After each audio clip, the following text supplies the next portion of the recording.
செல்வகுமார் சார்ட்ட ஒரு சந்தேகங்க. ஊர்ல இருக்கிற எல்லா நல்ல பிள்ளைகளையும் திரட்டி இங்க கூட்டு வந்து அடைச்சிருக்காரா? இல்ல கூட்டு வந்துட்டு நல்ல பிள்ளைகளா மாத்திட்டாரா? இது என்னதான் நடக்குது? இவ்வளவு பாசிட்டிவிட்டியோட, இவ்வளவு அன்போட, அடுத்தவர்களின் வெற்றியை தான் வெற்றி போல் கொண்டாடக்கூடிய இப்படி ஒரு மாணவர்கள் கூட்டம் இங்க இருக்காங்களே, யாரா அவங்க? இவங்களை யாருக்குமே தெரியலடா அப்படின்னு சொல்லிட்டு ஒரு சந்தோஷம். நமக்கு வந்து அபிமானமானவர்கள் எங்கேயோ திரையில பார்த்து நம்ம இன்ஸ்பயர் ஆனவங்க மேடைக்கு வந்தாலோ தான் நம்ம கை தட்டி ஆரவாரம் பண்ணி இதெல்லாம் நமக்கு பழக்கம்.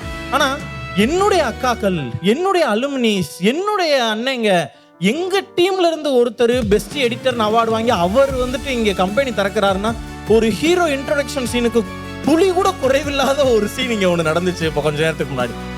அந்த மாதிரி ஒரு கொஞ்சம் கூட ஈகோ இல்லாத, அடுத்தவர்களின் வெற்றியை தான் வெற்றி போல் உணரக்கூடிய, எந்தவித பாகுபாடும் ஒரு வேறுபாடும் இல்லாத, வேற்றுமை இல்லாத ஒரு ஒரு யங் ஜெனரேஷனை என்னால இங்க பார்க்க முடியுதுங்க. மனசுக்கு அவ்வளவு நிறைவா இருக்கு, சந்தோஷமா இருக்கு.